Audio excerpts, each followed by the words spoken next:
Here we go, I put this miserable song on repeat. Cause you seem to forget how much you are hurting me. Do what's right, you say you will, but then you don't. You just don't. You don't care, cause you don't take me seriously. What's there to repair if you don't want to talk to me? You should know your time is up, I'm out, I'm done. So I'm putting you on a lifetime sentence, and you'll no longer feel my presence. So you thought I would let this slip. Thought you knew me so much better. You're on a lifetime sentence, so now you never feel my presence. So you thought I would let this slip. Thought you knew me so much better.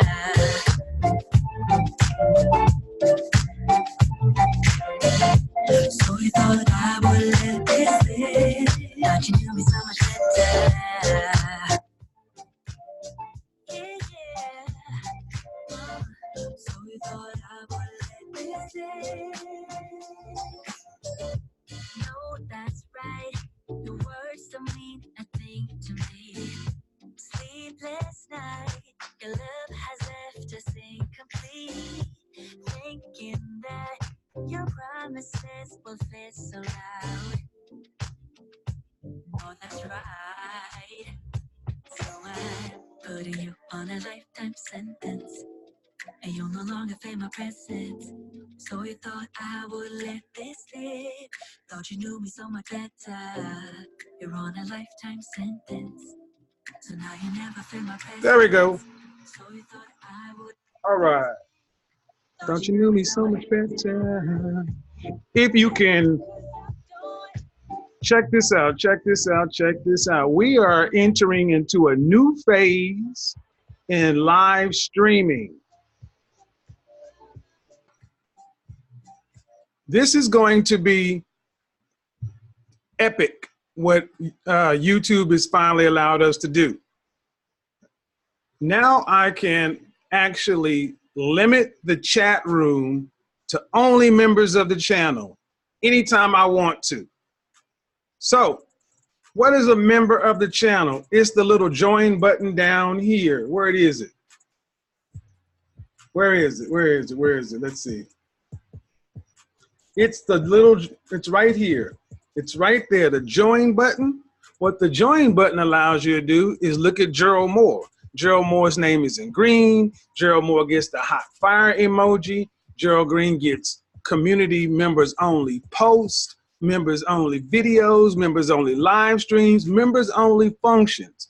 So how many times have you come into a live stream and wished that you could get your question answered and I could see it?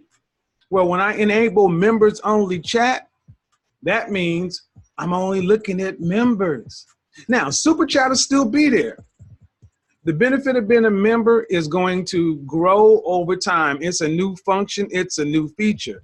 But the main thing it is going to cut down on is a lot of the bullshit. A lot of bullshit. So if you are a Patreon, this is a different feature. You can be a patron and not a member. So I will be toying with the members only chat, but when I can tell you this, when I start going into high level topics like business, and I really want to have a discussion going, I'm going to start enabling members only chat. So if it ain't but 5 people asking questions of members only chat, I'll answer those 5 people. That means, what that means is there won't be any chat for anybody else. You can still watch, you can have it turned on in the background, but what it really is going to stop people from doing is coming on to live streams and just coming over here talking about whatever the hell they want to talk about, interrupting streams, diverting topics. No. You know I don't like that. So Be prepared when I say it. All you have to do is click member to join, and it's $4.99. You can use your PayPal, your credit card, whatever. And I will say this, you don't see a join button? It's there. I'm on my mobile. Let me see. Let me, before I say that, let me double check. Yep, there's the subscribe button. It should be right next to the subscribe button. So anyway, let's go ahead and get into this. Let me make sure that it's also not too loud, the music.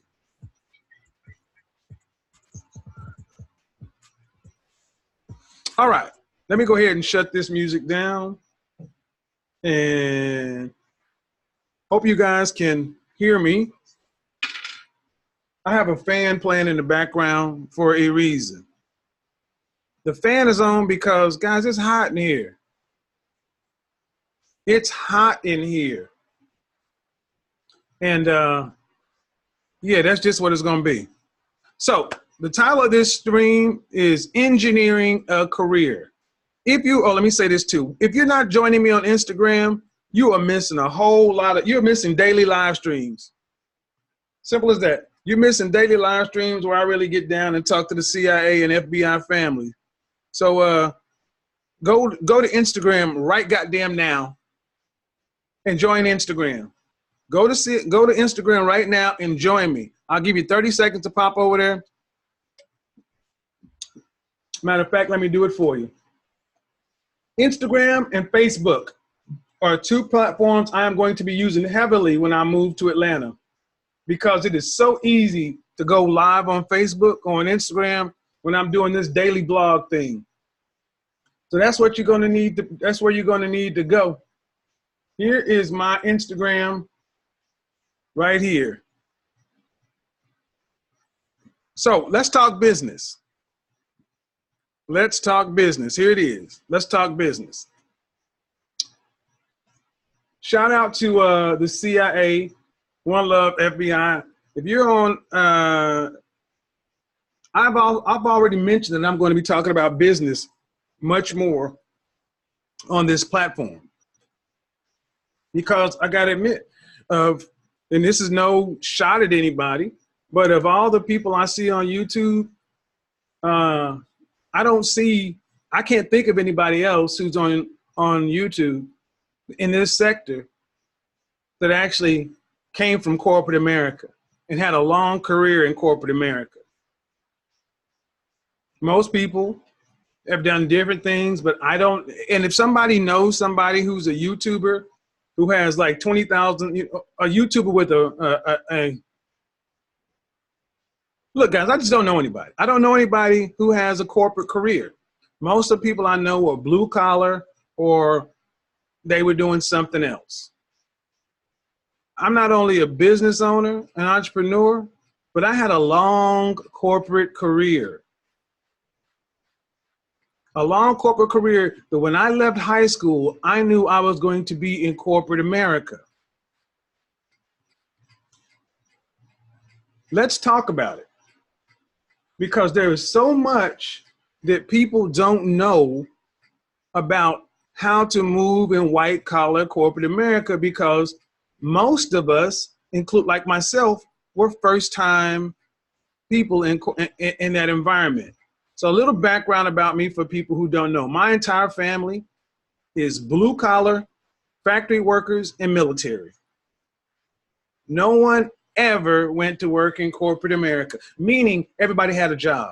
Even the people who weren't in the military or in the factory, at best, they were like a lab tech or something like that. Basically, every job everybody had in my family, all you needed was a high school diploma. I was the first person to go to college. I knew nothing about college and university other than you were supposed to go. I graduated 5th in my class. I scored perfect back when I took the ACT in math and science. So I was technically literate, and I went to school and I had a scholarships. So basically, I had to learn all this stuff on my own. I was accepted to Brown and Columbia, but I did not get enough scholarship money to go Ivy League. I qualified for Ivy League, but I couldn't go. I ended up going to University of Oklahoma. So I'm in school, and if you've ever asked a parent to help you with homework when you're in high school, you quickly learn that your parents don't know more than you do, so you can't ask nobody. So you got to do all this on your own. So my freshman year, I decided I went to school, engineering undecided, because I wanted to go to medical school. Yep, I went engineering medical school. My freshman year was a wake-up call, because I went from being the fifth of my class to being around all these national merit scholars and everything else, and I was in honors. I was in honors in the engineering in the sector. So that means when I was in chemistry 101, I was in chemistry with national merit scholars, gunning scholars, the best of the best of the best in my chemistry class. When we broke out into lab, there were 30 people in our lab, and everybody else was in there his own scholarship. So basically, what I'm painting a picture of is a guy who grew up in the projects, the ghetto, who made good grades in high school and went to college and was just out in this massive ocean. I didn't know anything about how this worked. And there wasn't a lot of information because we didn't have an internet back then. So every semester, fall or spring, they have something called a career fair. Didn't know anything about these. Career fairs are where all these companies come in. Exxon, Mobil, Shell, Chevron, Coca-Cola, AT&T, the brands that you know that are in Best Buy or in your or in your local department stores, they come here and they send their recruiters to talk to college students around the country.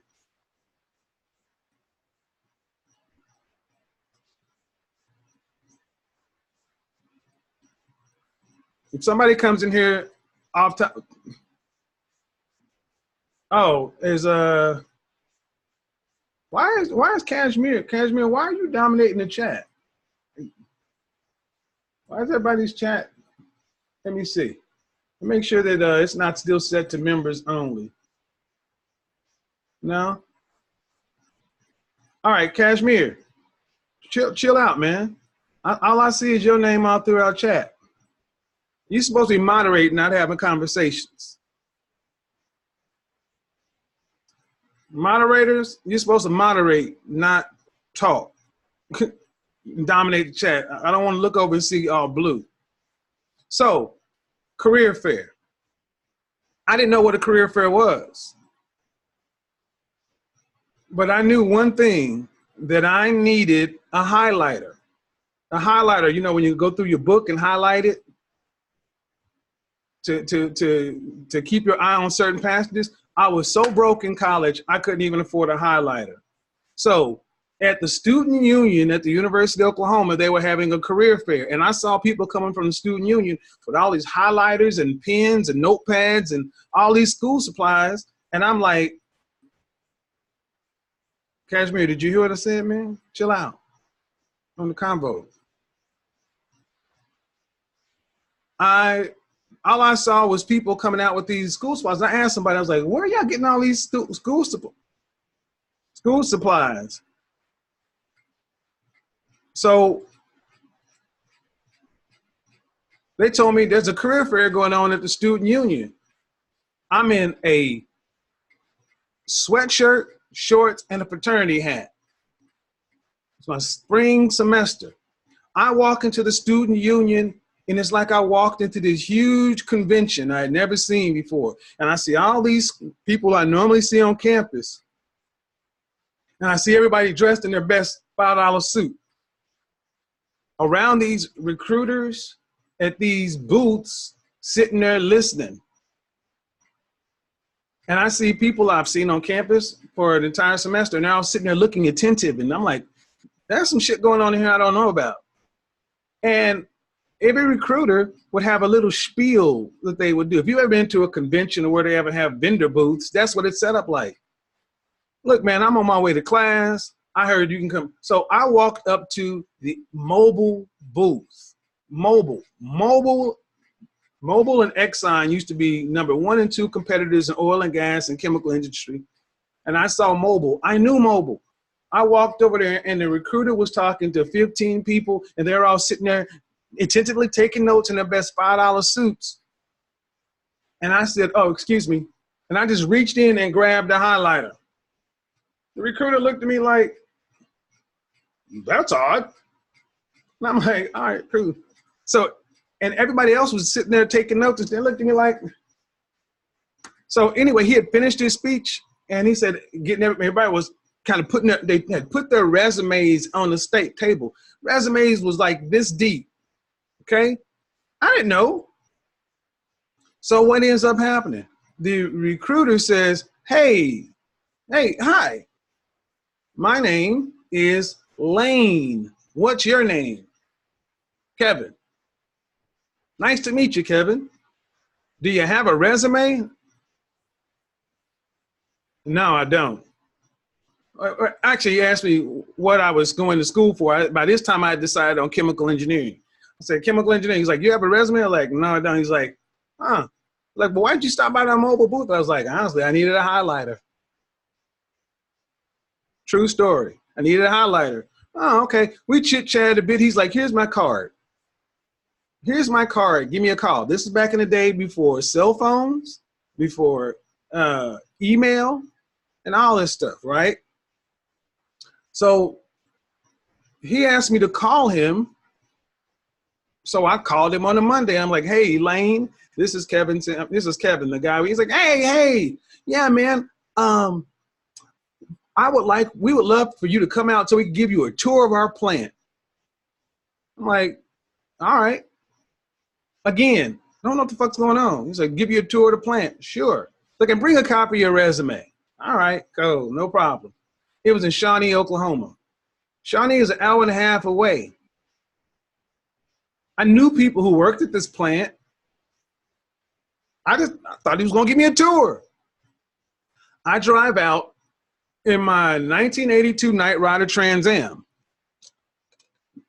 pull up, park, and I walk in and security's like, hey, hi, I'm here to see Lane. Oh, okay, Lane, Kevin's here to see you. They come in, give him a name tag. So we walk through and they show me accounting and everything else. They show me the front office. Then we walk back through the plant. And just so you know, I'm telling the truth. This was the mobile chemical plant where they made oriented polypropylene. I told you I know shit. Oriented polypropylene, little bitty plastic polymer pellets that gets crushed into trash bags.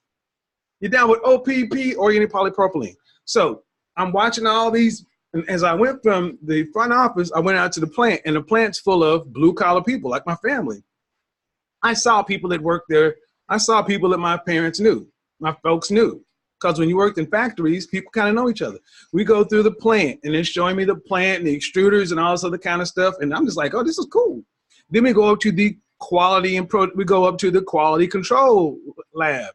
When they show me the quality control lab and all this other kind of stuff and how they do some testing, then they go to the quality and productivity lab, and I see that kind of stuff. Then I go back, more quality control was, we go right to the offices. So you go snake your way through this entire plant. It takes about an hour, and they're giving me the tour, and I'm talking to people along the way.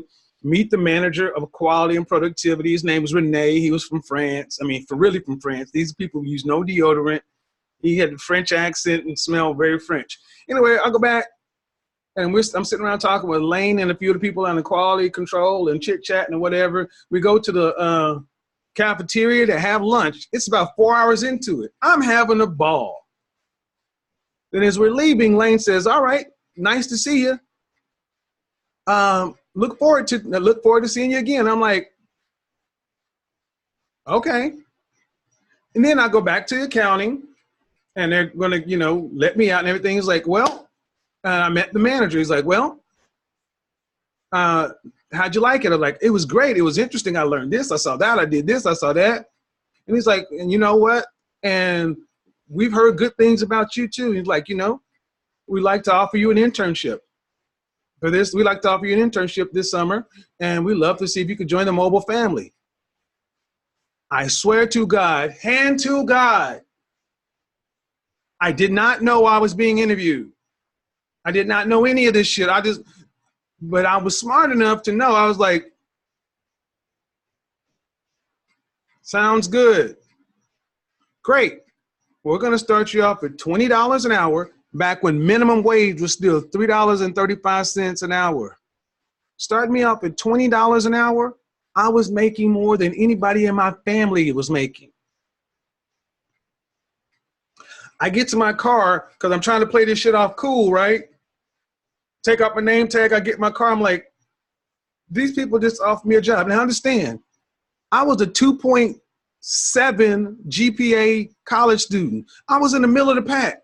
I was not above or below. I was in the middle. Nobody was recruiting me. Exxon and all these companies, they wanted you to make a 3.0 minimum before they even talk to you.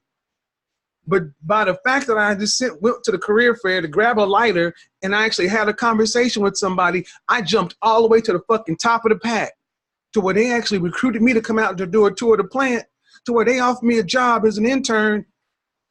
And there were people who were killing themselves for this. This was the moment that my life changed. Because then because then your godfather's always been your godfather. I went to do that internship commuting from Oklahoma City to Shawnee every day, but I went in there and I worked my fucking ass off. I went in there just like anybody else and I applied myself because like I tell you guys, all I need is a shot. I got my shot, I went in there and I learned. I learned everything that I could about my project, learned everything about quality and productivity.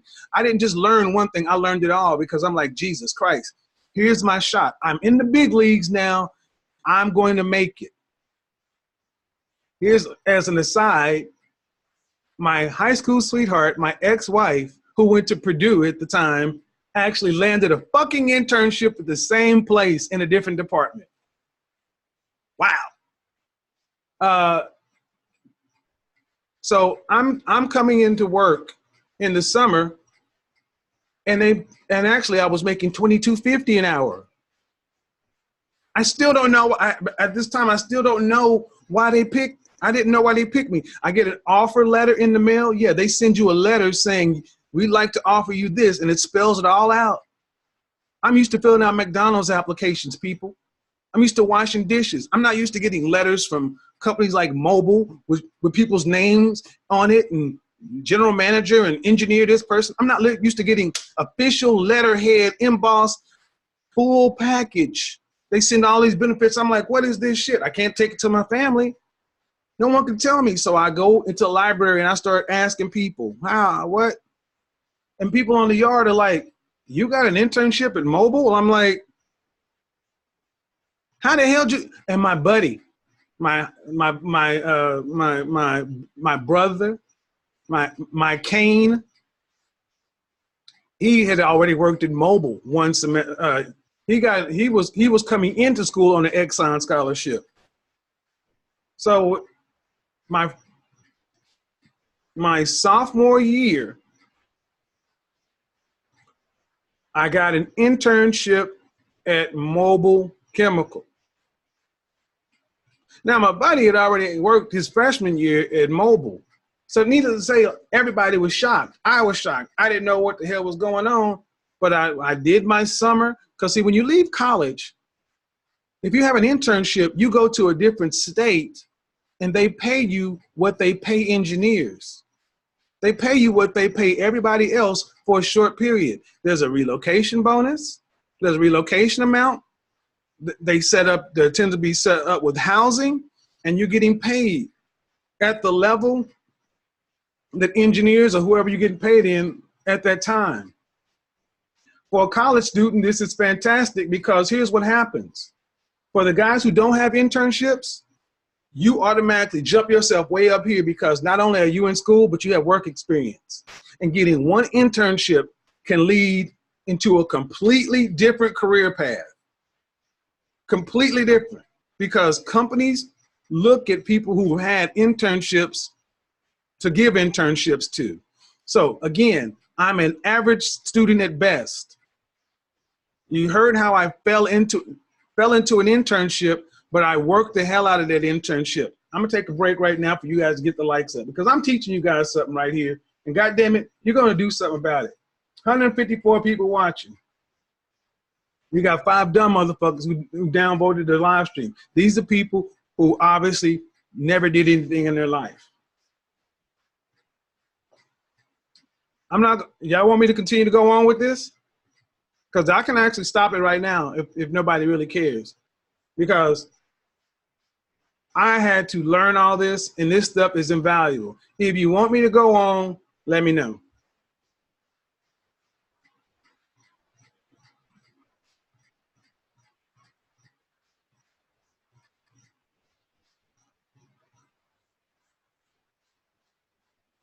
I'm looking through the chat room, man. I'm seeing y'all talking about all kind of shit other than what I'm talking about. So here's what you're going to do.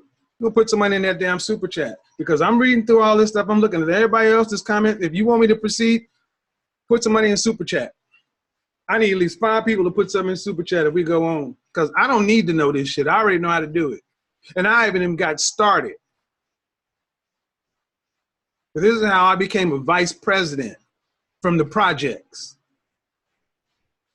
If the information is invaluable, I'm gonna put a value on it.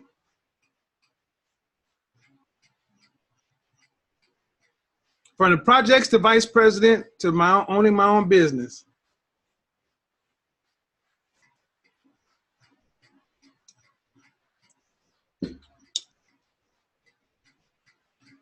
There you go. Let's go ahead and you want to put it in a Cash App, put it there.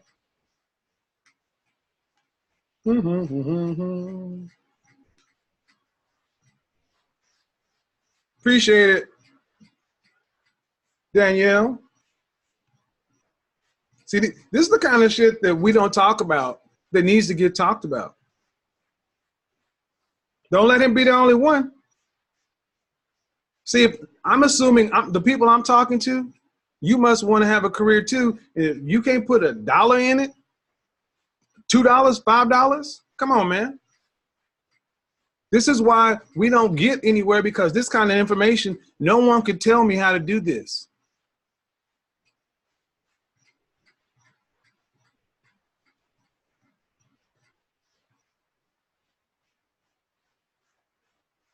Do I accept Bitcoin? No. Appreciate it. Go GMB Fit. Appreciate it, Dennis. Appreciate it, Jessica. That's what's up, Actual Factual. All right, we got 5 people because I want to tell this story. All right, so so I go to do the internship. Now here's the thing. I was an average student at best. I came from a 3A high school. I didn't come from a top school, but one thing that I could do was apply myself. I went to work early. I stayed late.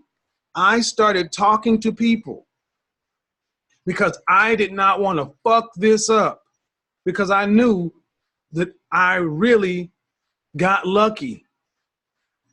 Lane picked me because Lane saw something in me that I didn't even see in myself. And Lane was a white guy from Missouri. Christian white guy from Missouri, salt to the earth. But I went in there and I learned everything I could. When I'm at my internship, the project we were working on, I applied myself so much to where when the internship was over, now like I said about internships set you up this way.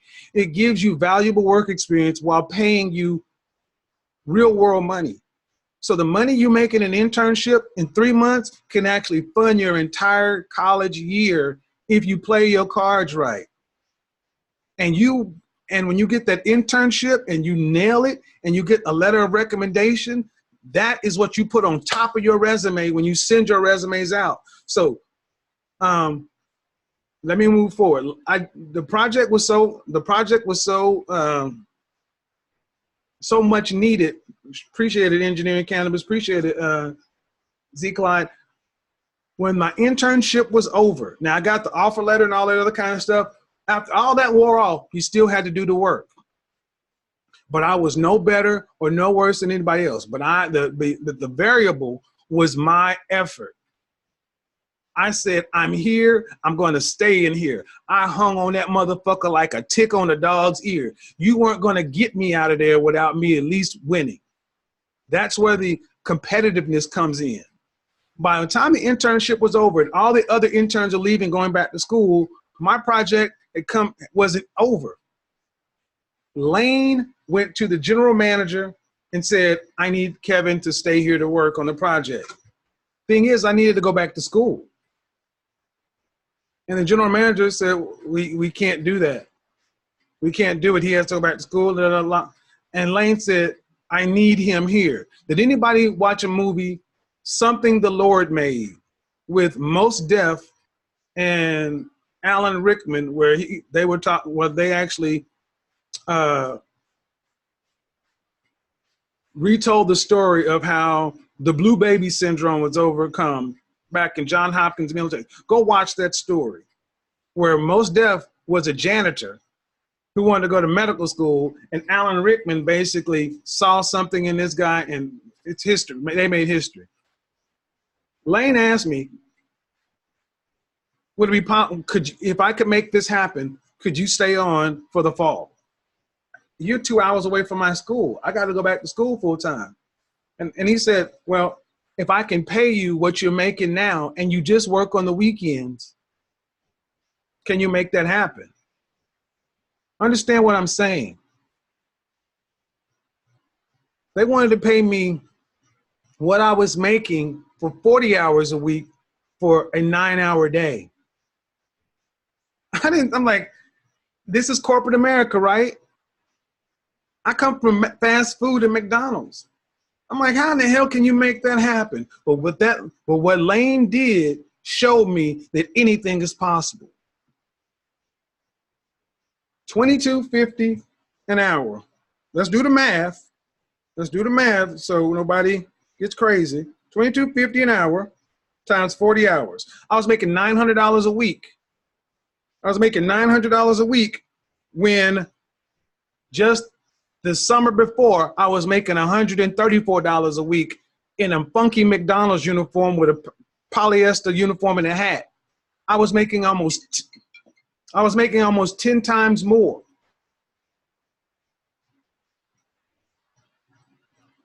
With benefits and shit like that and learning stuff.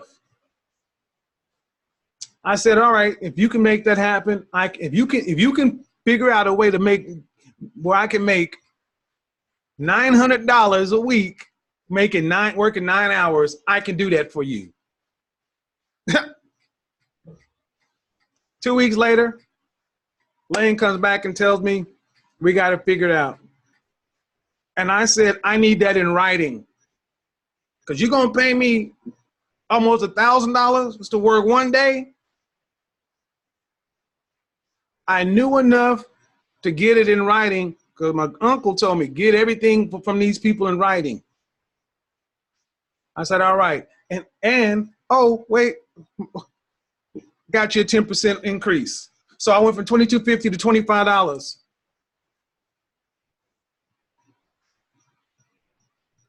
All right. So I go to school during the week and I drive back to Mobile on the weekends. Got my security badge. Nobody's in there. I'm working in the lab on this project because Lane trusted me enough to where he had to do his stuff with his family. He would come in and check on me from time to time, but I was working on the project, continue to go on. 3 weeks into it, my car breaks down. My car breaks down, and he's like, well, what's the problem? I'm like, I'm going to be late. My car's broken down. I'm like, no, we can't have you late. We need you here. I'm like, well, it's 2 hours away. And the amount of money they're paying, I was like, well, I got to get this taken care of, and these tires and whatever. Well,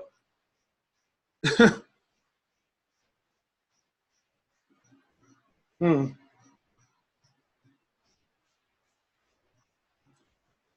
Some internships come with company cars. Mobile had just got rid of their company cars. Because when you work for an oil and gas company or a chemical company, oftentimes you have to drive out to the oil fields or drive out to wherever stuff is. They don't want you putting wear and tear on your cars. This was back in the day when company cars still had the company name on them. Mobile Chemical had just got rid of their company cars. Accounting jumped me from $25 to $30 an hour so I could go get a new car.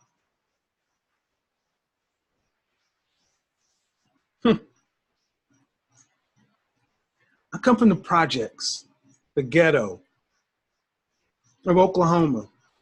I was a smart kid, but I was no smarter than anybody else. But you cannot tell me there is not a God. You cannot tell me that when you're in place, things don't happen. My life has always been, when I'm doing what I'm supposed to be doing, there's always provision.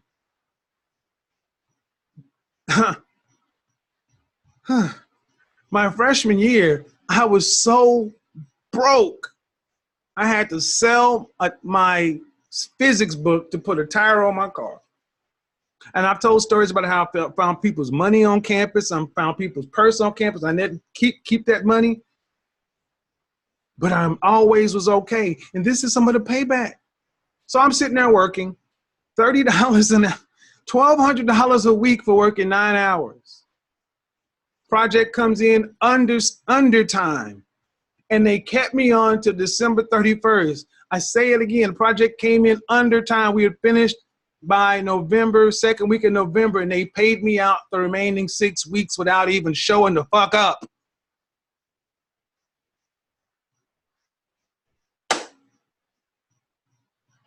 Next year, career fair comes up. I have my resume. By this time, I'm a 2.75 student. But guess what? I have my internship stuff on top of it. And every freaking one of the people who recruited higher than Mobile wanted to talk to me. Shell wanted to talk to me now. Chevron wanted to talk to me now. BP wanted to talk to me. Exxon actively recruited me. Exxon, you had to have a 3.0 GPA just to talk to somebody. Mobile Oil wanted to talk to me. See, getting oil and gas was better than chemical because they paid more. Mobile Oil actually made a deal with Mobile Chemical to where Lane was all right with me not coming back for the next semester because the project was over.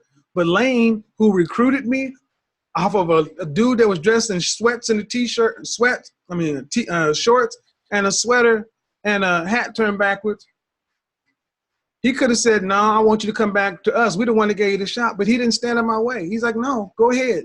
That's the big time. Mobile Oil said, all right, come on. Come on. We're going to pay you. Went back down on the money. At the $52,000 a year is what starting engineering students is out. But then I went to work for Houston Oil. Mobile Oil. I was supposed to go to New Orleans, but I ended up in Houston working for the Mobile Heat Team, Houston East Asset Team. And I went from working in the chemical plant to the oil field. And I was working on critical wells, meaning wells that were 15,000 feet or lower. I was a corrosion engineering intern, which was more art than anything else. Different environment, different kind of landscape. This is where I actually start realizing the difference between the divisions. I'm on another internship. And when you're in the oil and gas business, it's a good old boy business. I will fast forward the story. I went to work there. My manager was a white Southern female. And I'm working in East Texas and Southern Louisiana.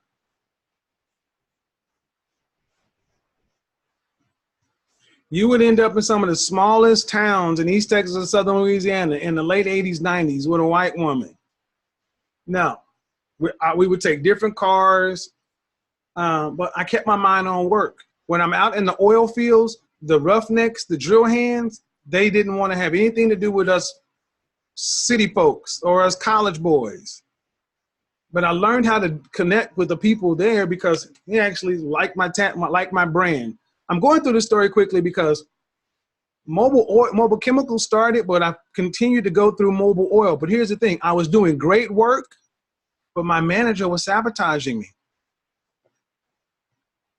And how did I find out about this? Because I didn't know anything about office politics, anything else. I had a great, almost angelic kind of manager in Lane, and I had a demonic kind of manager in, I'm not going to say her name because she's probably still working, but I had a brother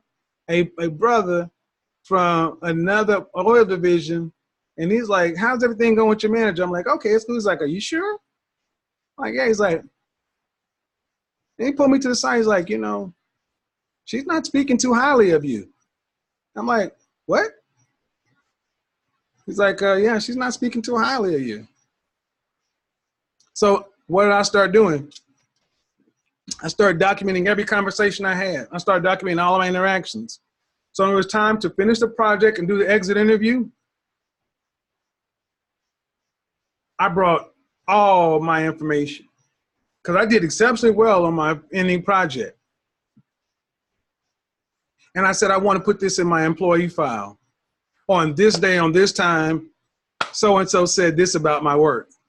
On this day, on this time, so-and-so said this about how I resolved that issue.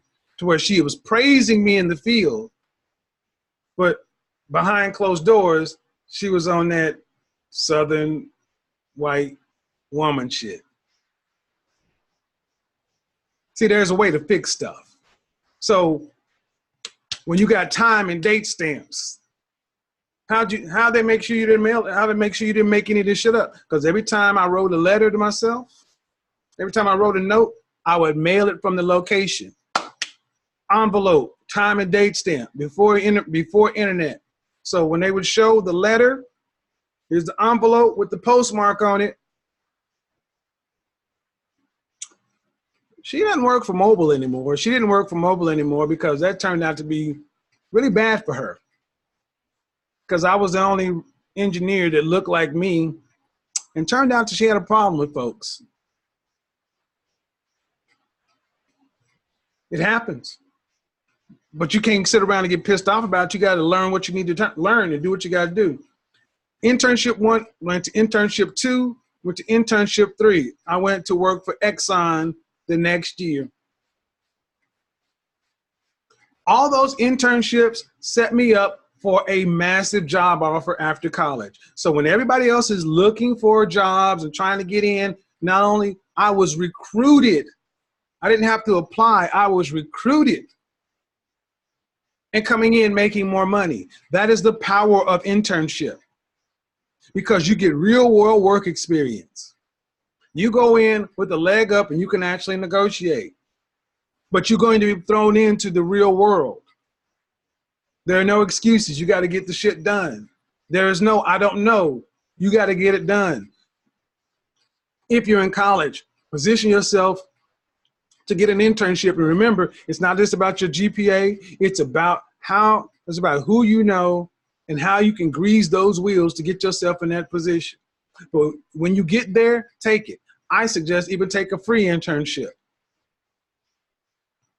Go ask a smaller firm who doesn't have an internship program, can you work for them as an intern for a recommendation, and turn that into a paid opportunity. Going to school thinking you're just going to go out and get a job, when you're competing against somebody who has internships, clerkships, all that other kind of stuff, you put yourself behind. I don't know if Sean is still in here. People in law school, clerking, you want to get in there and get as much real world experience as you can, because once you get out of school, it is just work. I worked in the oil and gas business for 1.5 years and I hated it. I absolutely hated it. Because now it wasn't 3 months, it was the year in, year out. I took the job that was going to pay me the most money, but I hated it.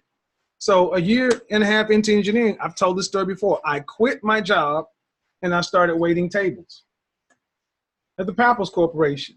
But I still never lost the experience I gained from interning while I was in college. So if you haven't heard the story, I'll give you the short story. One day while I'm waiting on this couple at Papado, a husband and wife come in and they were intending to order a salad and dessert.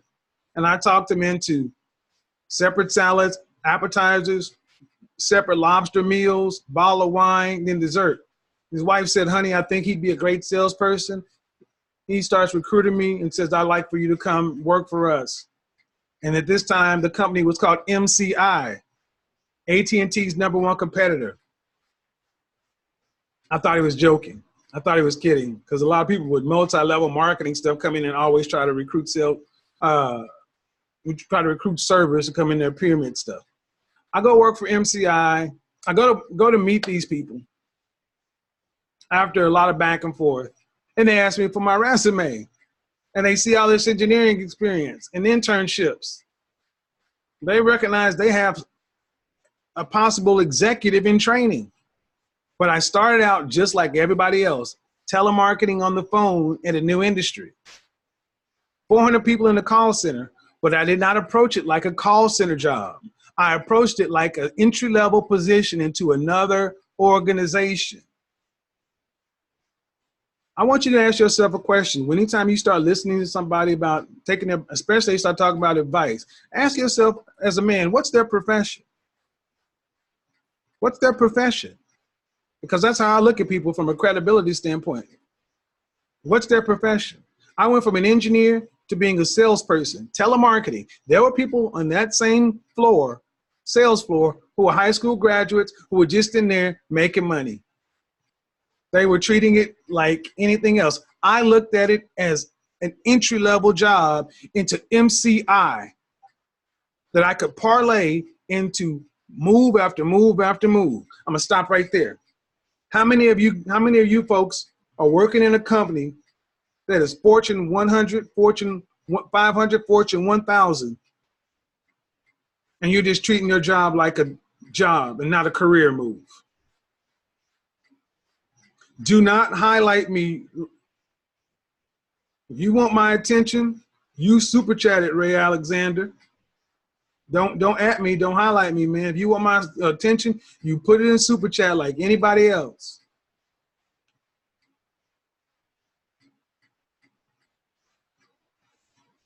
Yeah, don't take advice from some people who are less successful than you.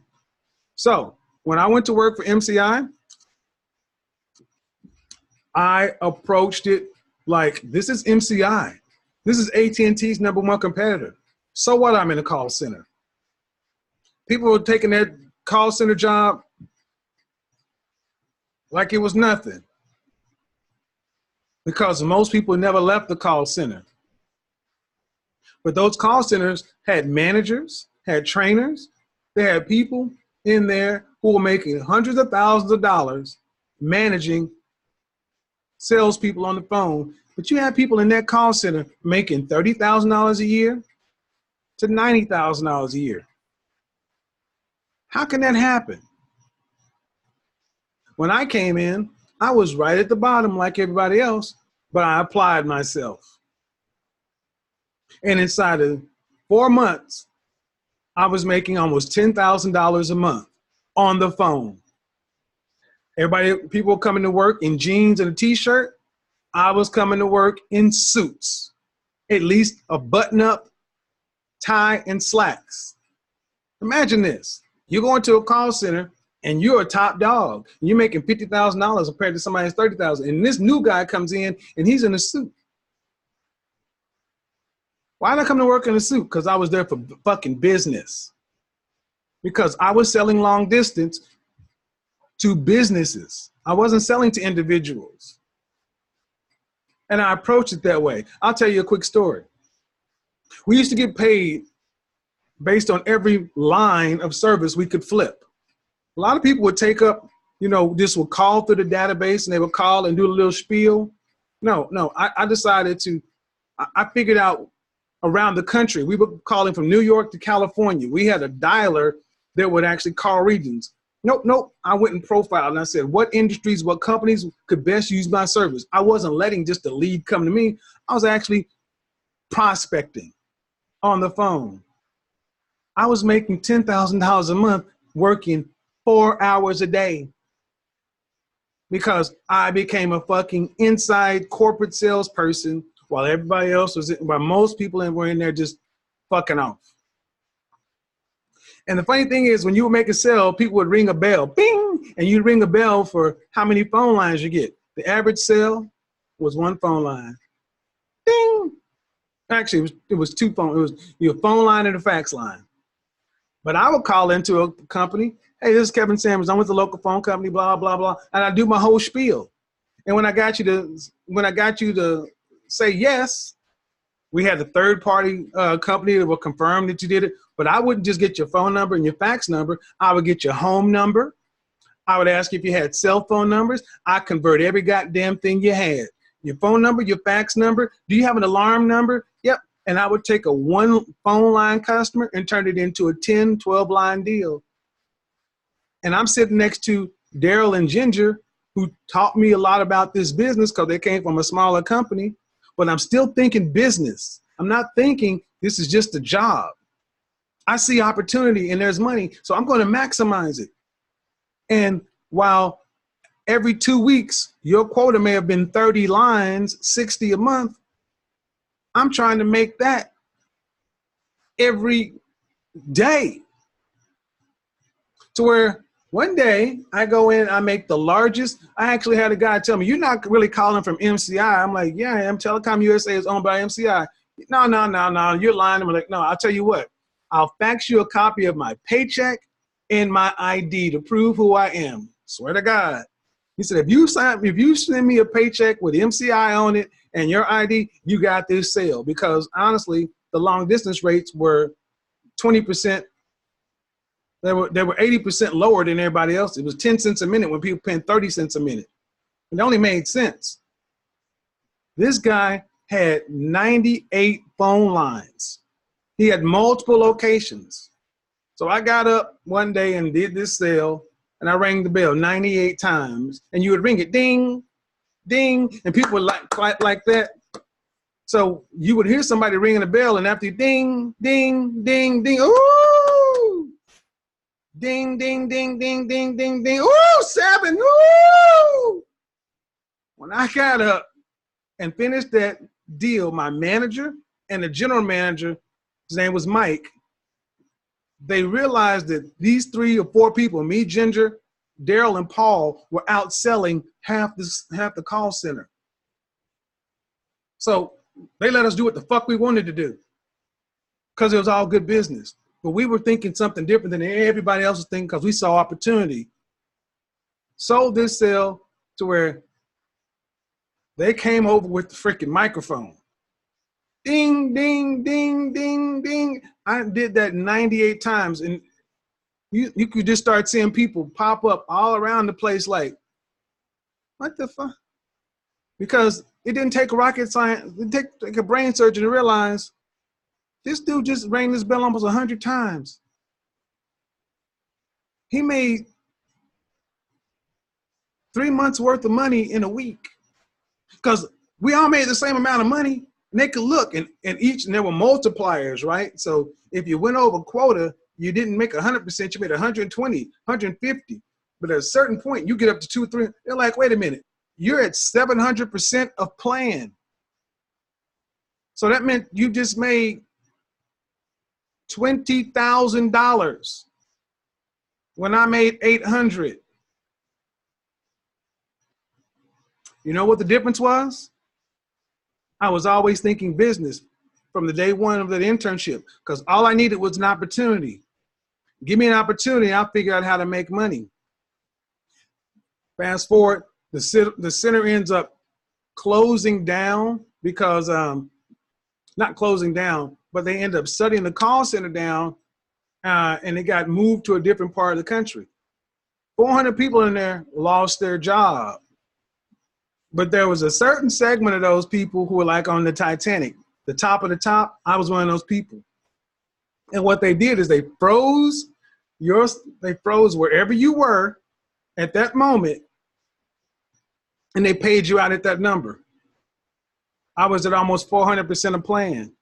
I got paid out at 400% of plan for 3 months, and I got relocated to Austin.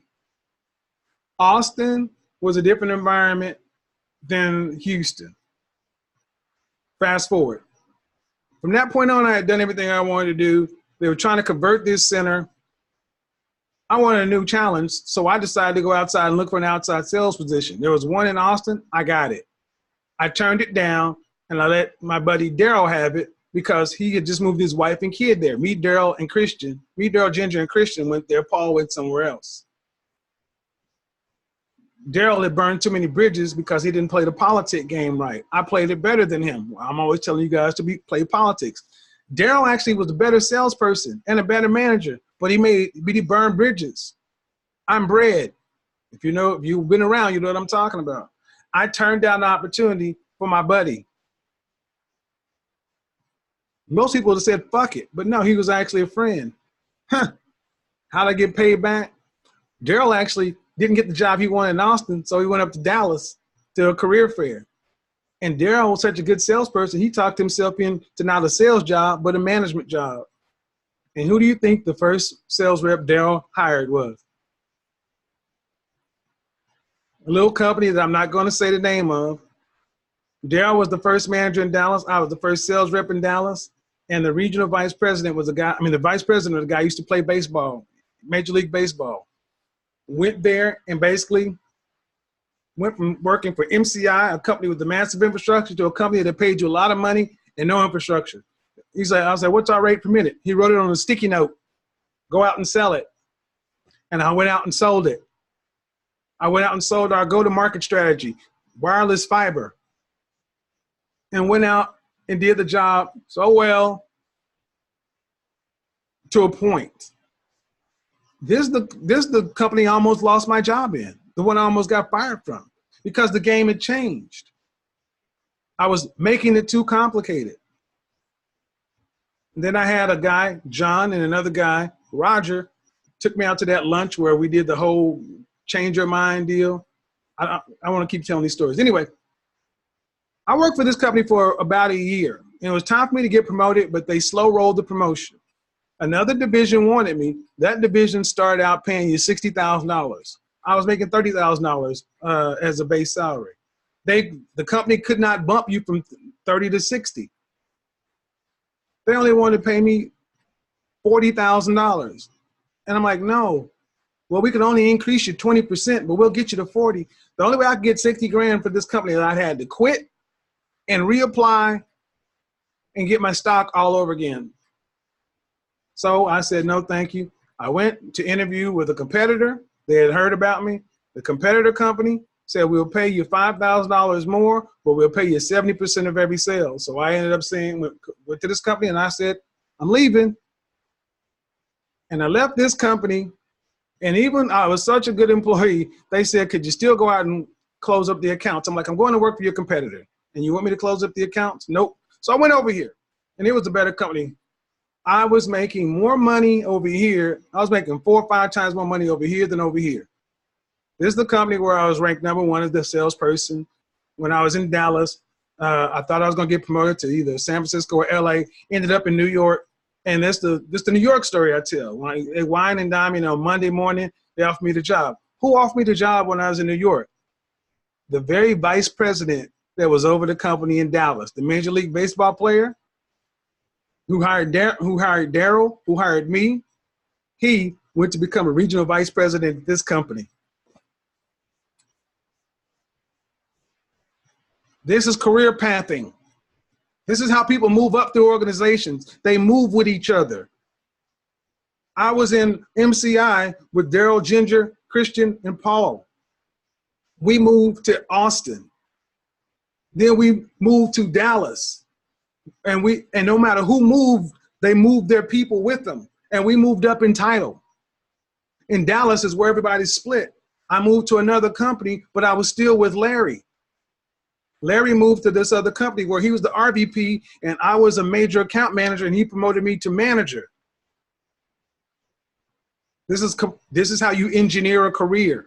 You don't get there by yourself.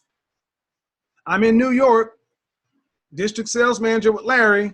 Then I bring on the entire team where 7 out of 8 faces look like mine. And we were the second worst team in the nation and became top 10.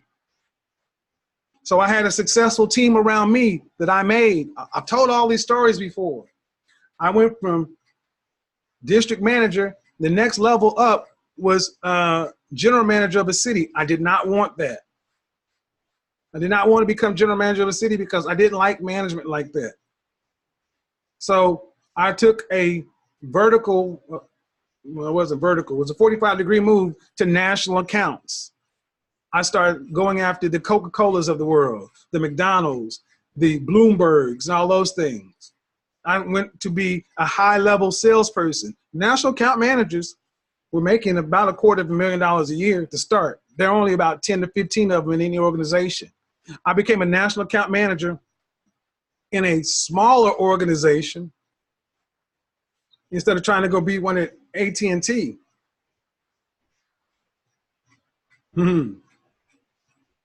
Went for national accounts, did such a good job in national accounts. I became VP of national accounts. VP of national account was the one that managed all the national account managers. I managed national account managers. All this started from a goddamn highlighter. So don't tell me that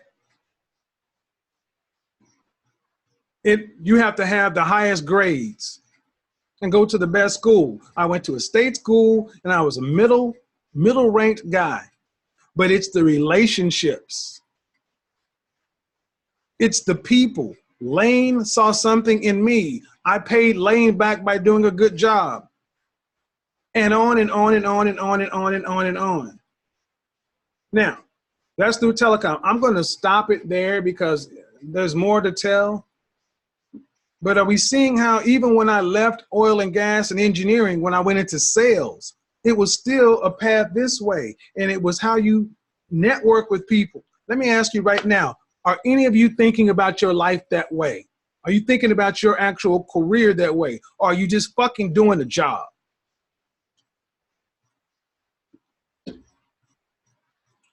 Are you, and if you're working for a company that has a brand, Verizon, AT&T, Cox, are you doing anything in that direction? Or are you just doing shit? Are you just doing shit? I'm gonna open it up for questions, but seriously, how do people move up in an organization? You move up through relationships. People open the door for you. And then what do you do when the door is open for you? You open it for other people.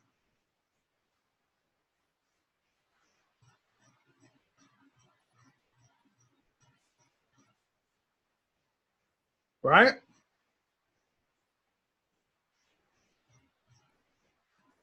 Where is that damn picture, man? Sorry, I'm distracted. I'm looking for something. I mean, you open the door up for other folks. Now, it's funny, when I was working at mobile, that mindset was much more like that because people in there understood that engineering was something you went to college for. But you know what? When I went into sales, funny thing about going into sales is when I went to work for MCI, a lot of people in there, I'd say about 50-50. 50% were in college. 50% of people went to college. When I went to work at the other company, the higher up I went, more guys who just went to community college. It wasn't, none of those guys went to Harvard or MIT or Wharton. They were just regular guys. what is the company that you work for and why? If they have a Fortune 1000, if you work for a Fortune 1000 company, there is opportunity in the brand. The reason you're not moving, the reason you think Verizon, the call center, or even if you're selling mobile phones or whatever, you think it's just, you know, it's just a job, because you're not thinking from a career standpoint. Gentlemen, write in the chat room your profession. In the chat box, I need you to write your profession. Write your profession. What is your title? What is your profession?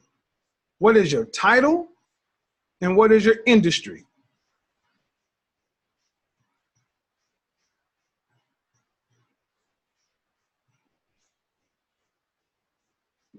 What? Your opinion, Chicago lady, but I've been in sales to 20. What's wrong with sales?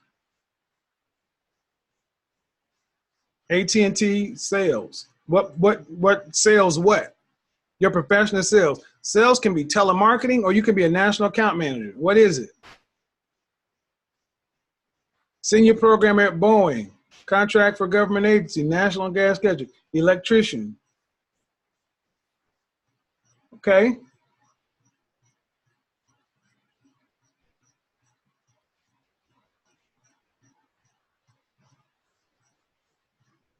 Truck driver. Transportation.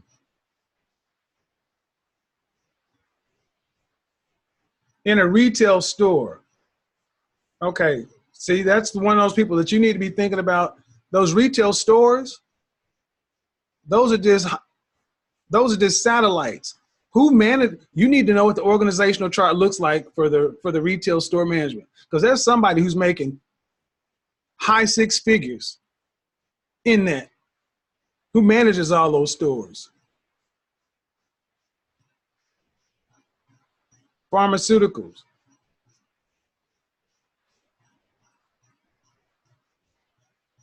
See, there are people who come to work in those retail stores and they just think of it just a job. But that store has a manager. And then each one of those locations has a regional manager. But the person who manages the regional manager is probably the director. That's where the executive level starts.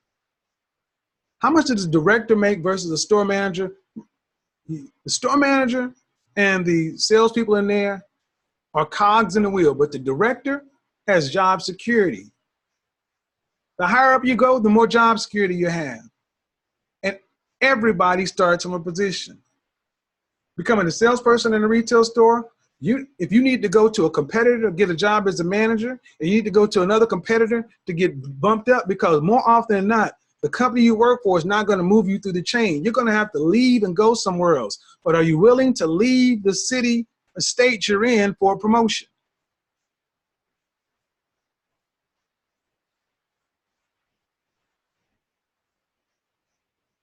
Are you willing to leave the city or state you're in for a promotion? If you're not willing to move, you automatically limit yourself, because you got to wait for somebody to quit or die in your city. Let me say that again.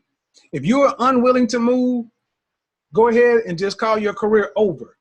Because if you want to move up, you got to wait for somebody to move, quit, fired, or die. Flexibility. All right, so here's what I want you guys to do. If you guys like these kind of broadcasts where we talk about business, I just talked about my stuff. There's a guy that I actually work with. He's an attorney. I'm telling you, man, for all you guys who are engineers, you know, I've been experienced in the finance game. I'm only one person, man. I can only have so much experience in something. Somebody says, I've been stuck in a retail store for 13 years. Oh, man, I need to get, no, come on, man. I need to get you on the stream. What do you mean you've been stuck at a retail store for 13 years? Come on, Ralph. Email me. We got to talk, man. Email me. What do you mean you've been stuck at a retail location for 13 years? Who the fuck are you, Al Bundy? Stuck at a retail location for 13 years. What does that mean? Ralph Lauren's mascot. How can you be stuck at a retail location for 13 years?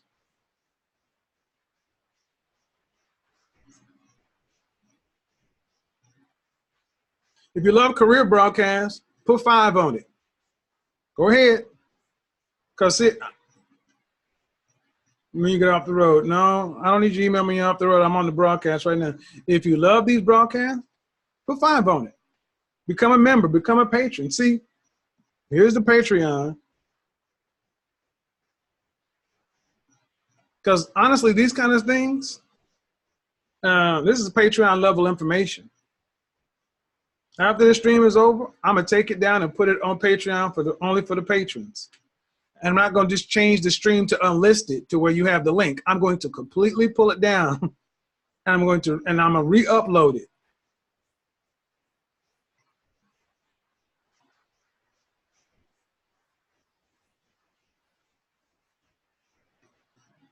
Who is this guy putting 5 on? Okay, let me go ahead and put you in timeout, Mr. Funny Guy. No, you don't put 5 on it. You put $5 on it. Put $5 on it. I was stuck for 9 months. There's a mama in my water book. See, I'm gonna just go ahead and say this. The reason I hear guys talk about how they were stuck, you're not stuck. You didn't have a fucking plan. You cannot go somewhere and be 13 years and call it stuck. That's a choice. You went to a place for a job and you just quit. You got a job and you make a paycheck. Let's be real. You didn't get every company I went to was for a plan. I said it, you can't be a man without a plan. In engineering, I had a plan. In sales, I had a plan. The thing is, if you're going to work with somebody else, you need to make as much money as you can because they are getting over on you. They are paying you just enough to where you can't quit, but they are you think, I said in my career in sales, I sold in excess of $45 million in products and services. 45 million. If I did that for my own business, I would have at least 10% of that for myself. For every time I sold something, my manager had to eat, the sales engineer, customer service, 20 people had to eat off of what I brought in. Working for somebody else, you should make the most of money and go as high as you can, quickly as possible. Appreciate it. Appreciate the super chats, folks. There's Streamlabs. Yeah, here's Streamlabs. Here it is right here. Streamlabs pop up. See, when you go to work, let's talk about the guy who says in the retail. You're in a retail store, man, it's lower level. That's fine. I've started lower level. I have another story that I could tell about how I got into office products, starting in a telecom. A retail store location is higher level than a telemarketing center. When you work with people who telemarket, they got to badge in, badge out, log into a phone system. Some of these telemarketing centers, they even have their bathroom break scheduled because they got to just stay on the phone like beasts of burden. You don't have a career plan. You didn't actually say, what's the next step? 13 years?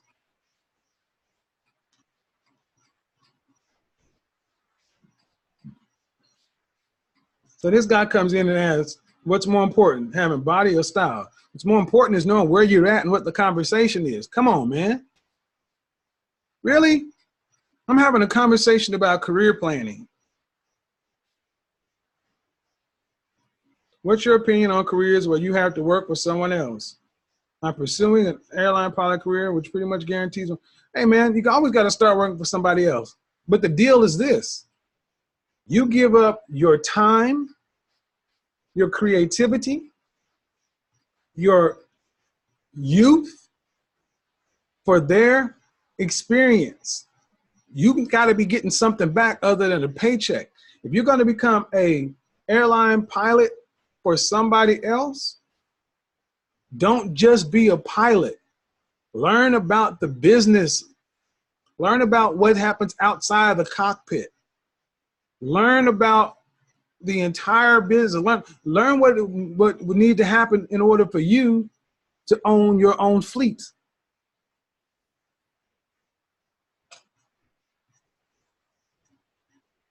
If you got a question, you're going to put it in Super Chat.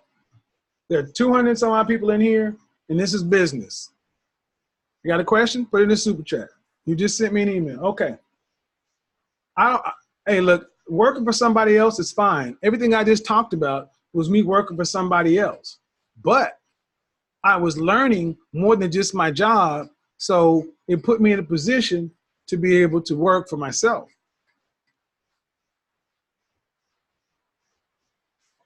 Let me go ahead and see what's going on. All right. Yeah, see, I'm not one of these people that shits on people that work for anybody else. Never that.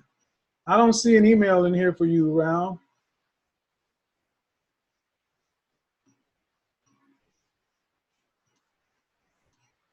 What's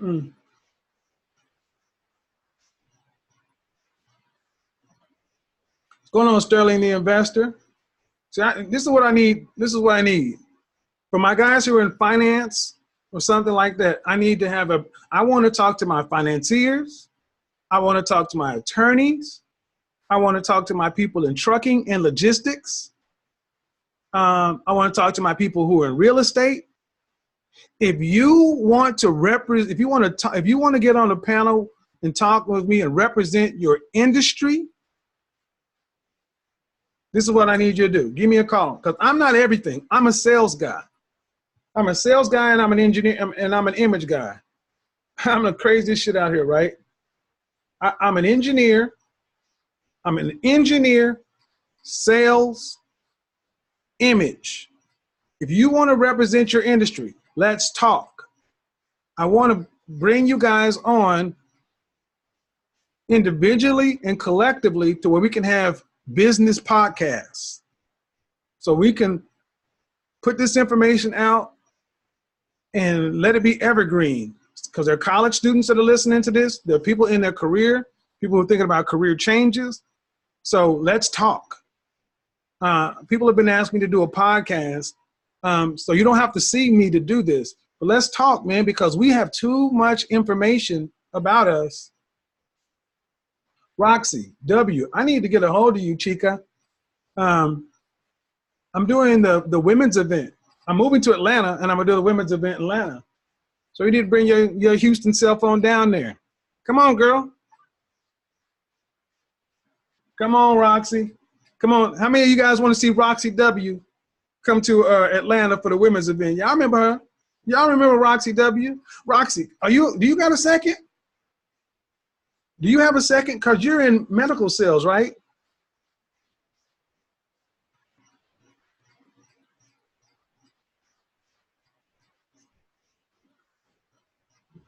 I've been on my birthday behavior. You have a second? Okay, Roxy, let's talk. Okay, I want you on for about 15 minutes. Let's talk about moving into sales. And then let's move on, because I haven't seen anything from Ralph.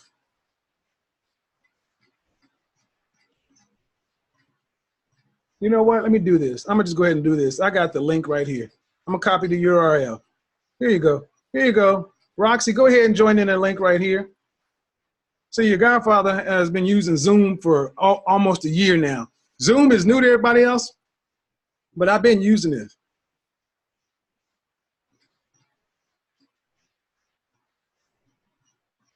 Okay, Gregory.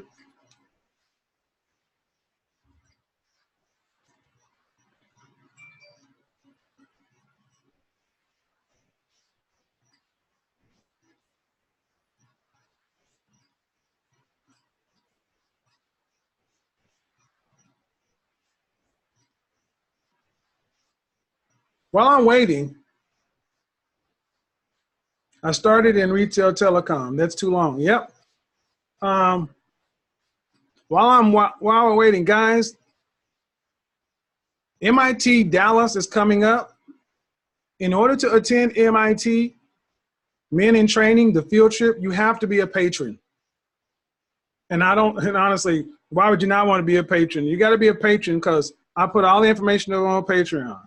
And even if you want to wait till the very last minute, because as it gets closer to the date, the price goes up. Patreon is a great value because you get a bunch of information from behind the scenes. Also my Instagram and Facebook. A lot of that vlogging stuff is going to be on Instagram and Facebook because I can't do quick one hits like I can do on Instagram and Facebook. You want to attend, if you like what happened in Atlanta with the men, wait till you see what's going to happen in Dallas with an even bigger, with an even, I don't want to say bigger, with a better group of men, because now to be the second go round for a lot of these guys. If you want to attend, it's first come, first serve, and it goes to clients and patrons first. And if you want to sit back and say, you know what, I'm thinking about attending, I got to wait for this.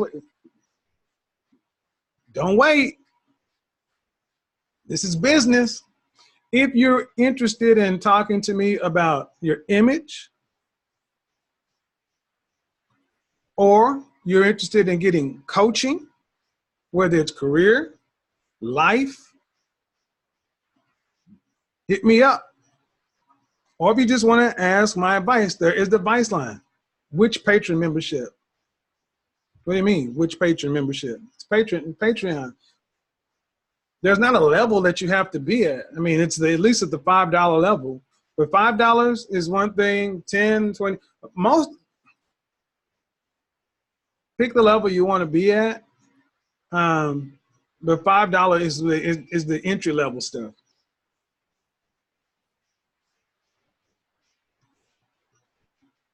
Okay.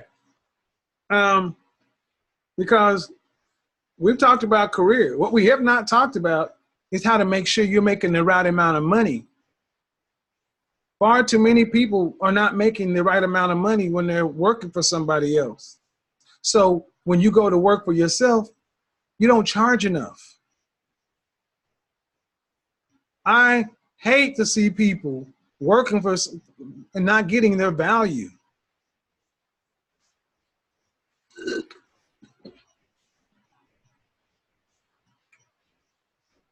All right, well, dude, you said you emailed me a minute ago. There it is. There's a connection. So whichever one pops to y'all, whichever one of you guys pops in the waiting room first. Let me take up this and let's start talking. All right. See, going to college or getting your certification, your training is only one part of it. When you're working for somebody else, they're going to work you as they should. And your negotiation should be short-term with a company, and it should be beneficial to you. See, let's say if I had someone come work for me as an apprentice, I would expect them to be leaving me as soon as possible to become a competitor. They're going to come try to learn as much from me as possible. And in turn, I'm going to get my value out of them. Mentorship.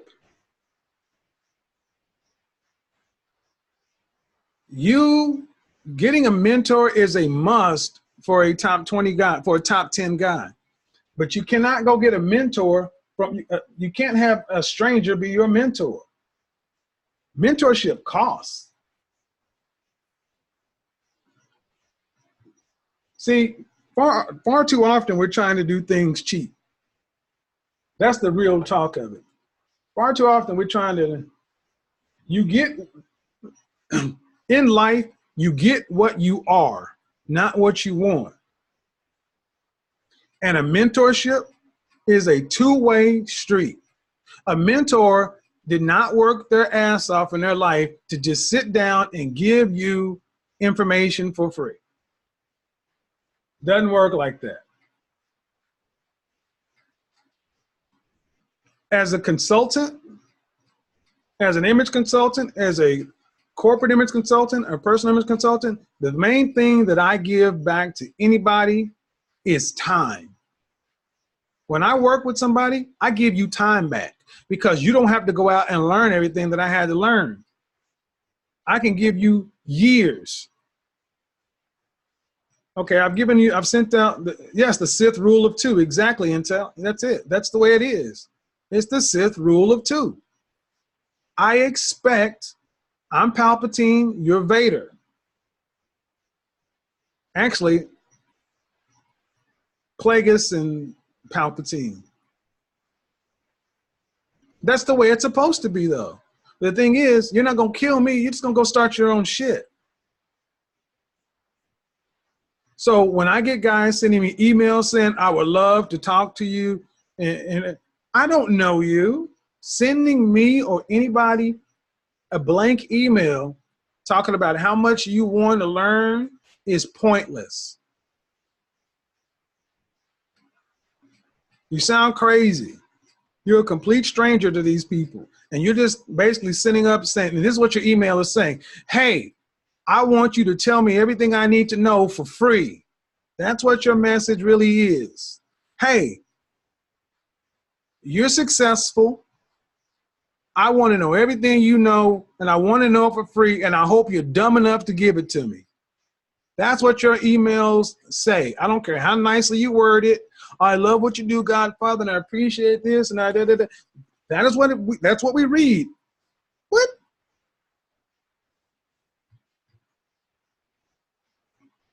Oh yeah, I know my Star Wars lore, and I hope these latest leaks for episode 9 are not true. All right, I'm not seeing anybody in the waiting room, so I don't know what's going on.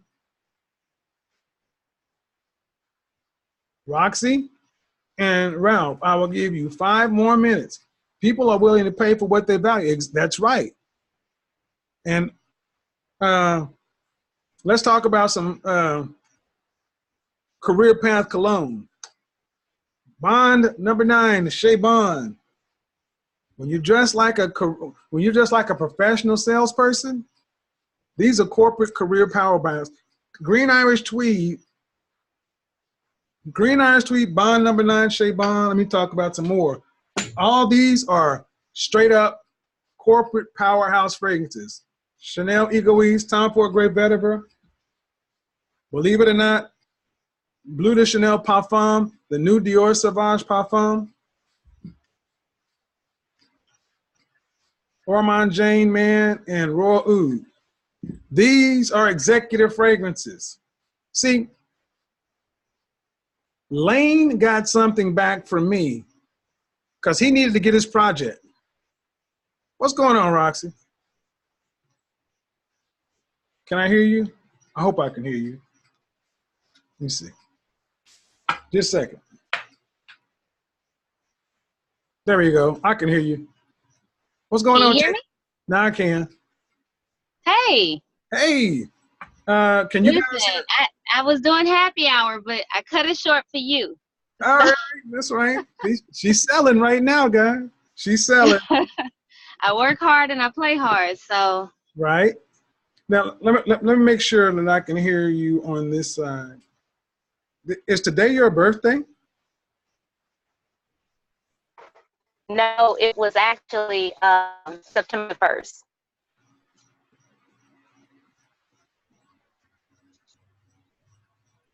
Okay. Can you hear me? Yeah, I can. It was September 1st? Yes. Well, happy belated birthday.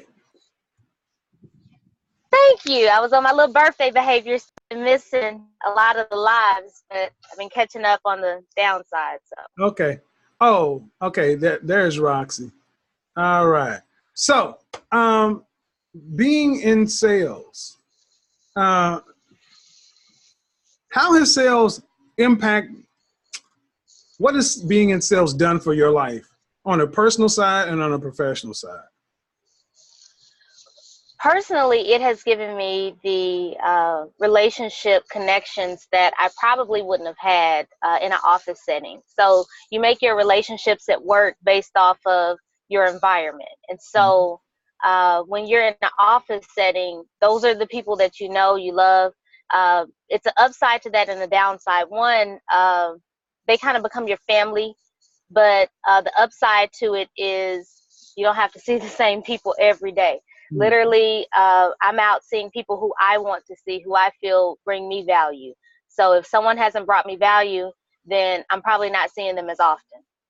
Right. And so that's personally, it has generated a lot of connections, and it's a small industry. So if someone's word is good for me and I'm looking to further my career by moving into another field or area, then they can kind of help open that door for me as well. So that's kind of the professional meets personal benefit of it. And I think that one of the things that's very underrated is the fact that you don't have to stay around your coworkers every freaking minute of the day.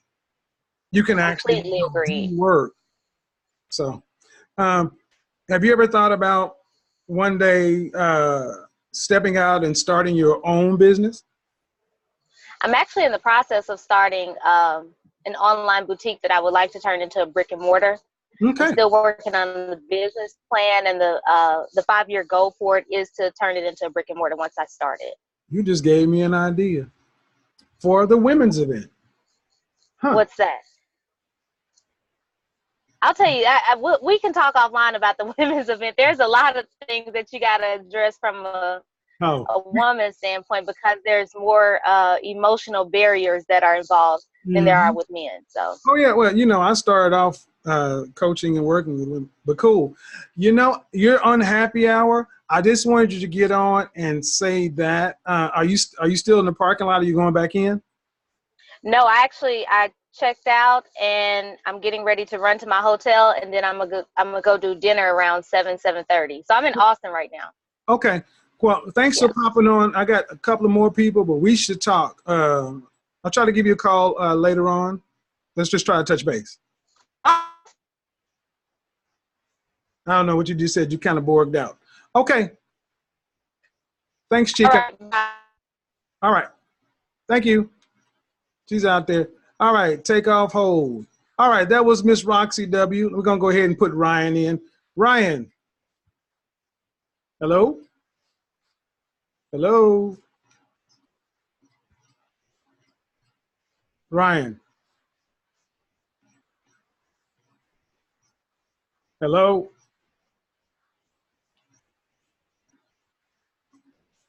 Man. Come on, dude. Ask you to start your video. Yeah, I can hear you. Okay, okay, I can hear you now. Are you the guy who was in retail for 13? Yeah, that's me.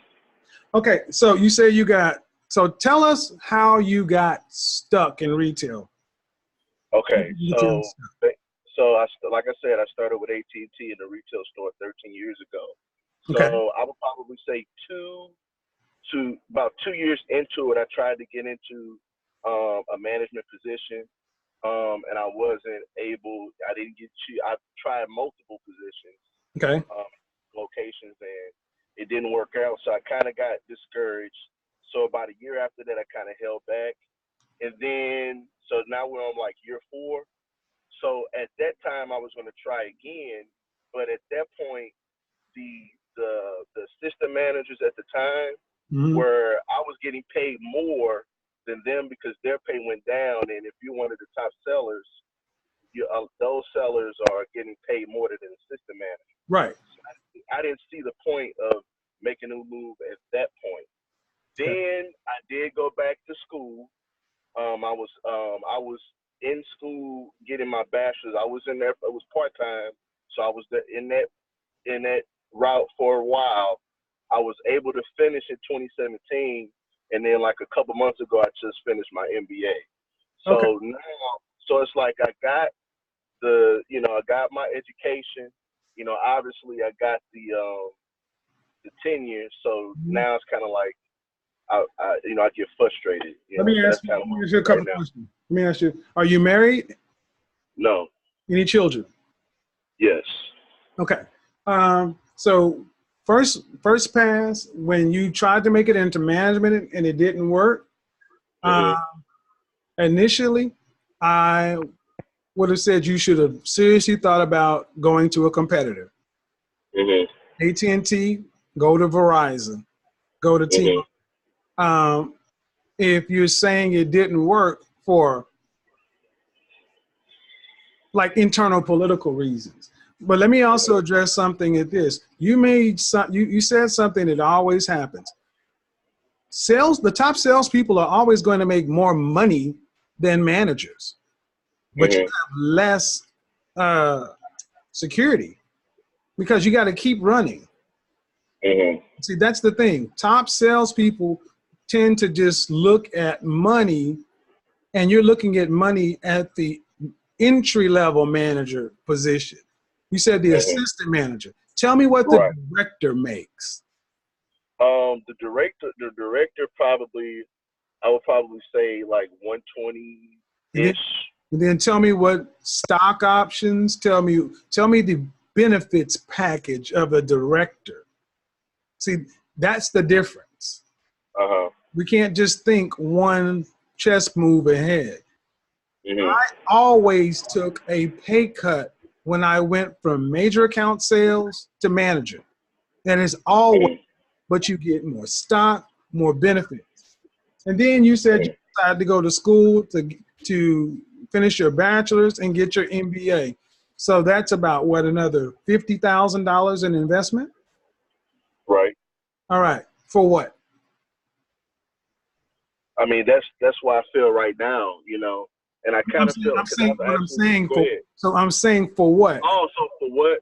Mm-hmm. Yeah.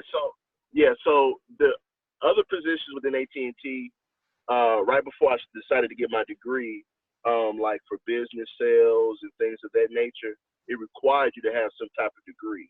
Bullshit. So that bullshit. Hold on. I work for AT&T. Okay. That's what they say is required, but it's it's not a hard requirement. Okay. I've worked with too many people for MCI and AT&T who did not have college degrees. So if you went to get a degree, who told you inside of AT&T that in order to get promoted, you must have a bachelor's and an MBA? Well, it wasn't an MBA. It was at least a bachelor's degree. So they told you you couldn't get promoted because you didn't have a bachelor's. Right. Okay. At the time, yes. Okay. I would just say that my career and what I know about that is not a hard requirement. But let's move on. The MBA. Why did you decide to do that? I figured that, you know, I finished in 2017, and I was already in the grind of school. So I was like, hey, you know what? I might as well just go ahead and, you know. So nobody actually advised you on that. You just did Not on that, no. Okay, so I'm gonna use this as a teaching moment. Guys, additional schooling is rarely ever the variable that's required. It's just, it's usually a comfort point to make us feel more confident to move forward. Dude, I will tell you that all the jobs I've had, the higher up I went, these people were not Wharton educated, Ivy League educated. They got shit done. If you can go back into your career and you didn't get promoted to manager, and you just said it, you said the most critical thing, you kind of got depressed or you gave up. And what did I say? You should have looked at opportunities outside of that company and go compete with them. I mean, you can't, what I'm saying also is this, you can't undo the bachelor's and the MBA, but I would tell you this, if you think that's going to get you significantly more money because you have those two things, you're going to be so disappointed.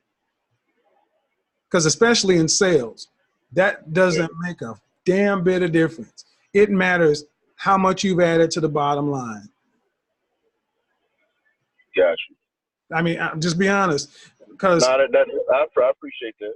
Well, because you're in sales. So it's not like if your quota was $100,000 for a year and you sold 80, but you went to U of H and got an MBA, you still came in at 80% of plan. Versus if I went to Jasper State and I came in at 250%, they're not going to discount that. In sales, it's about what you do. So I would say this, you've invested significant money into your bachelor's and MBA. It doesn't sound like that's going to really affect your career path, it wasn't a requirement to do that. That's just, honestly, it's probably a waste of money, if I'm just going to be honest. Especially, what age, how old are you? I'll be 37 next month. Yeah. Yeah. And if you've been there for 13 years? Yeah. What's your official job title? Retail sales consultant. So you're you are a 37-year-old retail sales consultant with an MBA, and all you really needed to get that job was a high school diploma. That's the net of it. So going out into the market, let me switch it from you. How many times have you heard a woman talk about she got an education and she's this and she's got her career, but then she wants a man who's a 10, but she looks like a 4. And then she tries to throw in her education and her all that stuff. Does it make her more sexually desirable? No. Then that's the same position you're going to find yourself in. Got you. All right, man. Do you have any questions for me? So yeah, I got one. So okay. I have been trying to not only look at other opportunities, but in other arenas, other career paths. Okay. And I think I feel like I'm stuck there because I've been in that position for so long. The only experience I have is that. Right. So it's like, where do I go from there if I'm trying to go into a different arena? Well, first of all, this is a thing that a lot of people find themselves in. Okay. Working for one organization for so long, the only thing, I talked about this yesterday on Instagram. You have 13 years experience, but it's really probably 13 years of the same 1 year. So a lot of times people their money has outpaced their skill set. So what you really need to do is have an evaluation of how valuable are you really? I mean, you're in a retail environment. Do you know how to actually go out and be an outside salesperson, to actually prospect, manage funnels, really go in? Because that's where the money is, going out and doing what Roxy did. Your job starts when somebody walks in the door and says they want something. My job starts when I go knock on the door to kind of sell something. Gotcha. No, I haven't done that. I mean, we kind of for example, if the customer does come in the store, but I try to, as far as uncovering small business opportunities, they're coming in for one thing, but trying to, so that's I would say that's kind of the same thing. No. See, a retail sales environment is the lowest level of sales. A customer is driven to your location for a reason. An outside salesperson, they're doing their business or their life, and I come into that to sell something. That's why these people make more money. See, you'd be a great candidate for career coaching because you should have the money to actually pay a coach to actually tell you the truth of where you are. It sounds like you have 13 years of earning, and and that money you paid for college and MBA sounds like a loss to me, because additional college and schooling doesn't matter a damn thing to being a professional salesperson. It's can you get can you get the signature on the contract?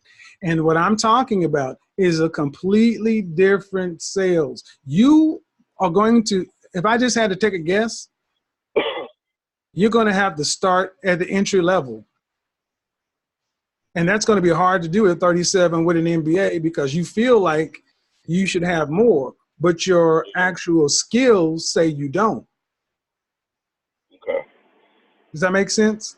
That makes sense. So basically, you know, going, you know, looking up positions that are entry level and then kind of starting from the ground up from there. Starting over.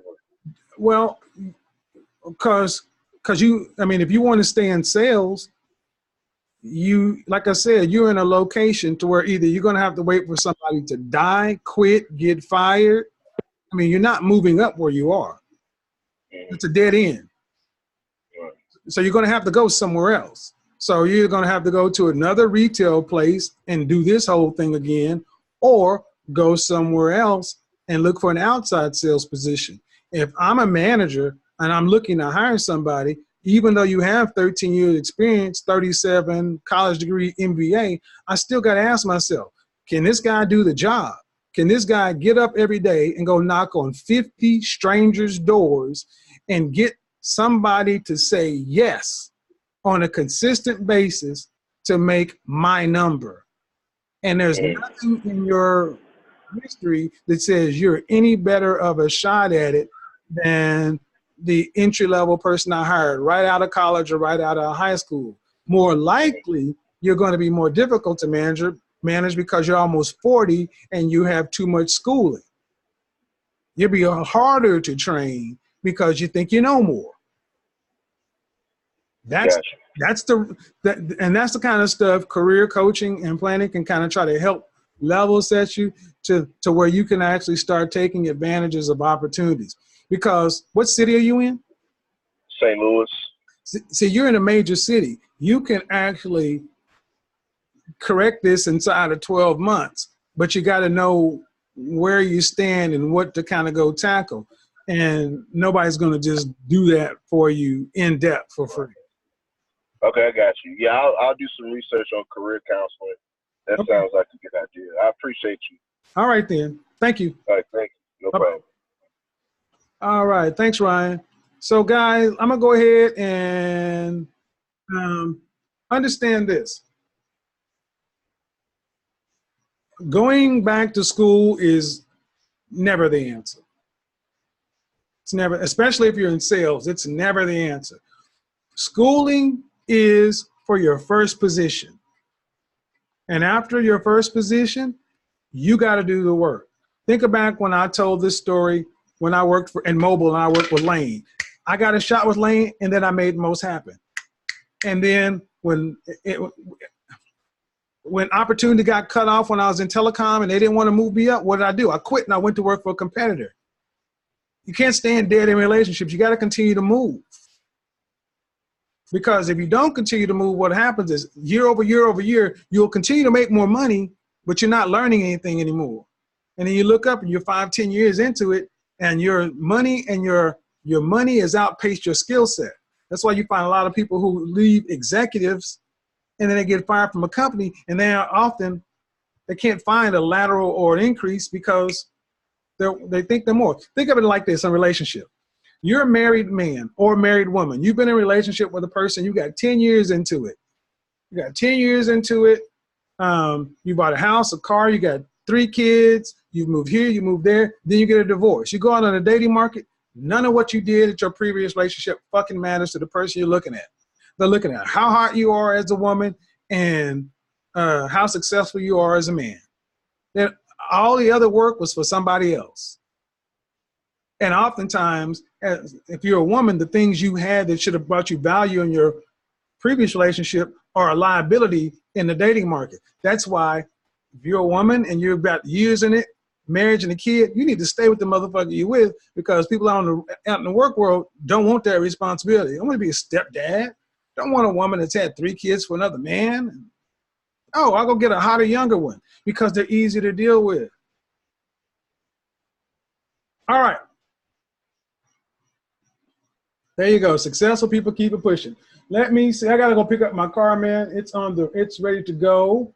Hope you guys like these kind of streams. If you do, if you like these kind of streams and you want to see more of this kind of content, how you say thank you is become a patron of the channel.